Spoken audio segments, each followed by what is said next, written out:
Salam damai sejahtera saudara-saudaraku yang terkasih, pencinta firman Tuhan. Berjumpa kembali dengan Bible Learning with Father Joseph.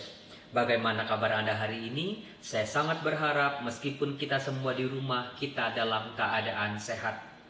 Saudara-saudaraku yang terkasih, sebelum kita memasuki Tri Hari Suci, Kamis Putih, Jumat Agung, dan Sabtu Suci, alangkah baiknya di saat-saat seperti ini kita merenungkan kembali apa itu Paskah, di mana kita merayakan sengsara, wafat, dan kebangkitan Tuhan. Apa yang menjadi latar belakang Paskah orang Kristiani? Hal ini penting saudara-saudara, supaya kita betul-betul ditambah pengetahuan kita dan juga kita tahu apa yang kita hayati setiap kita merayakan Paskah. Saudara-saudaraku yang terkasih, sudah barang pasti kitab Perjanjian Lama, khususnya kitab Keluaran, menjadi sebuah sumber bagi kita untuk mengetahui apa itu Paskah untuk orang-orang Yahudi.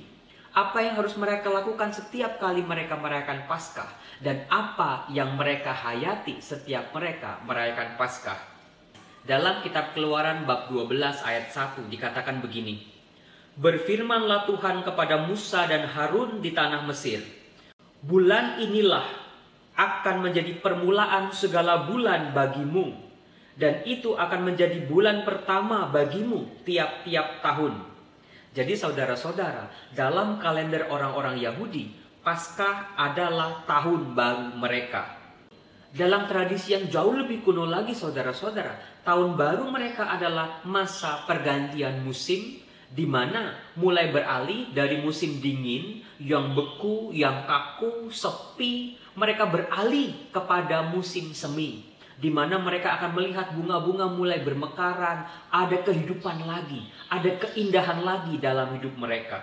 Itulah Paskah orang Yahudi, saudara-saudaraku yang terkasih. Dalam perkembangan lebih lanjut saudara-saudara, pergantian musim ini memperoleh makna rohani yang jauh lebih dalam lagi, yaitu untuk merayakan, mensyukuri, memaknai karya Allah yang luar biasa yang dialami oleh nenek moyang orang Israel. Ketika mereka diperbudak di Mesir, mereka meratap, mereka mengeluh dan tersiksa.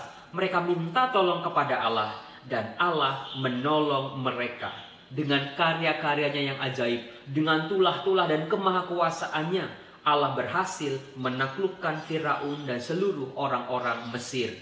Pada akhirnya, orang Israel ini bisa keluar dari perbudakan Mesir. Yang tidak kalah penting juga adalah bagaimana Allah menemani, membentuk bangsa ini dari Mesir berjalan ke padang gurun untuk menuju tanah terjanji. Saudara-saudaraku yang terkasih, karena Paskah adalah peristiwa yang paling agung, hari raya yang paling besar, maka tidak boleh dirayakan ala kadarnya, tidak boleh dirayakan asal-asalan. Beberapa kutipan Injil menegaskan adanya sebuah persiapan Paskah. Misalnya kita lihat dalam Matius bab 26 ayat 19. Di sana dikatakan begini: "Lalu murid-muridnya melakukan seperti yang ditugaskan Yesus kepada mereka dan mempersiapkan Paskah." Nah, saudara-saudaraku terkasih, apa yang mereka lakukan dalam masa persiapan Paskah? Yang pertama, sebagaimana kita lihat yang dilakukan oleh Yesus dan murid-muridnya, yaitu mencari sebuah tempat untuk bisa makan bersama. Lalu yang kedua juga adalah mempersiapkan menu-menu makanan yang akan disantap bersama-sama, diminum bersama-sama dalam perayaan Paskah itu. Mari kita lihat apa saja yang diminum, yang dimakan, dan didoakan oleh orang-orang Yahudi dalam perayaan Paskah. Yang pertama adalah mempersiapkan 4 cawan anggur dan memberkati 4 cawan itu. Mengapa 4? Bukan 5, bukan 6, atau bukan 1? Karena 4 cawan ini adalah simbol tindakan kemahakuasaan Allah dalam membebaskan umatnya dari perbudakan Mesir. Tindakan kemahakuasaan Allah bisa kita lihat dalam Keluaran bab 6 ayat 5 dan seterusnya. Di sana dikatakan seperti ini: "Sebab itu katakanlah kepada orang Israel, Akulah Tuhan, Aku akan membebaskan kamu dari kerja paksa orang Mesir, melepaskan kamu dari perbudakan mereka, dan menebus kamu dengan tangan yang teracung dan dengan hukuman-hukuman yang berat. Aku akan mengangkat kamu menjadi umatku, dan aku akan menjadi Allahmu." Saudara-saudaraku yang terkasih, itulah yang dikenangkan oleh orang Israel ketika mereka memberkati 4 cawan anggur ini.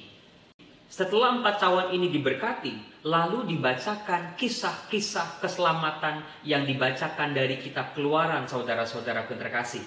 Biasanya dalam sebuah rumah, anak-anak kecil mereka harus selalu bertanya pertanyaan yang sama kepada orang tua mereka. Apa yang membuat malam ini istimewa dibandingkan malam-malam yang lain?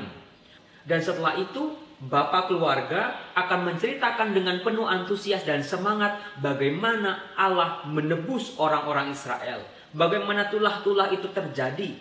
Dan anak-anak yang mendengarnya mendengar dengan antusias.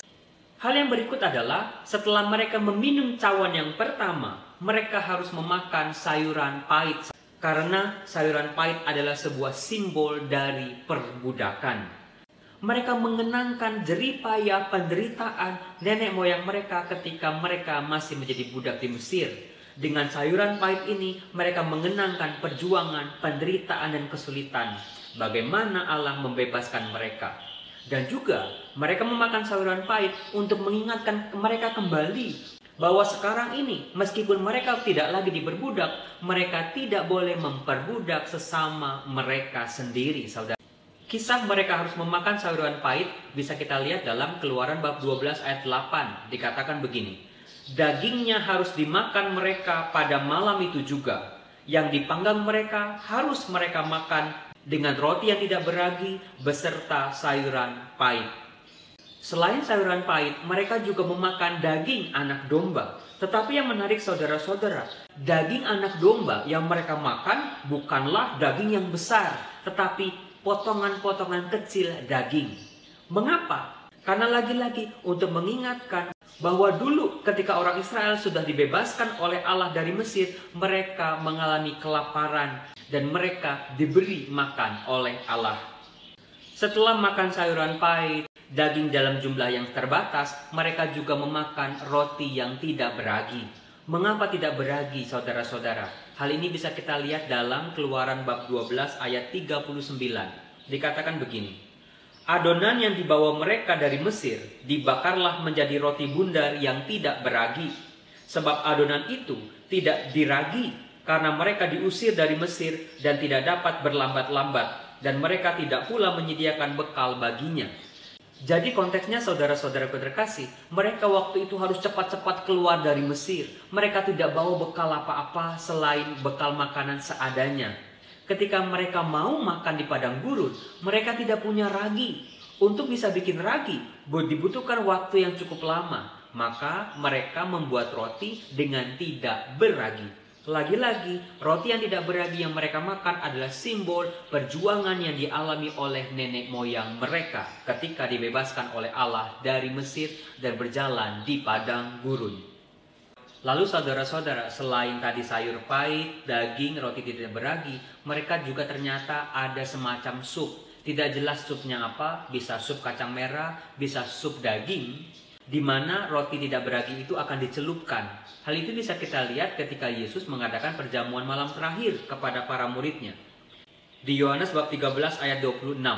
Sesudah berkata demikian, ia mengambil roti, mencelupkannya dan memberikannya kepada Yudas anak Simon Iskariot. Nah, biasanya saudara-saudara setelah semuanya itu mereka sudah lakukan, sudah disantap bersama-sama, biasanya perjamuan Paskah diakhiri dengan nyanyian pujian kepada Allah tentang kemahakuasaan Allah. Lagu-lagu yang dinyanyikan bisa kita lihat dalam Mazmur bab 113 sampai 118. Misalnya saya bacakan sedikit. Haleluya, pujilah hai hamba-hamba Tuhan, pujilah nama Tuhan. Kiranya nama Tuhan dimasyhurkan sekarang ini dan selama-lamanya. Dari terbitnya sampai kepada terbenamnya matahari, terpujilah nama Tuhan. Jadi perjamuan Paskah orang Yahudi ditutup dengan sebuah nyanyian pujian kepada Allah.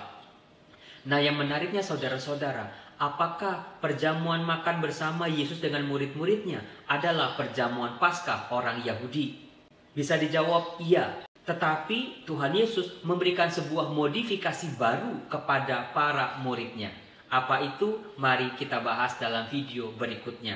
Salam damai sejahtera saudara-saudaraku terkasih. Hayati persiapan Paskah kita. Semoga semuanya berbuah dan memberikan keselamatan kepada kita semua. Salam.